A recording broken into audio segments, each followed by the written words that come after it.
Perhaps the composer Paul Linke understood something about American presidents. You see, like so many presidents before me, I come here today because wherever I go, whatever I do, ich hab noch keinen Koffer in Berlin.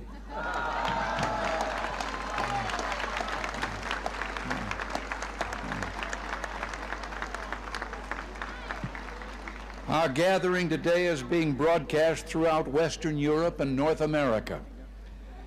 I understand that it is being seen and heard as well in the East. To those listening throughout Eastern Europe, I extend my warmest greetings and the goodwill of the American people. To those listening in East Berlin, a special word. Although I cannot be with you, I address my remarks to you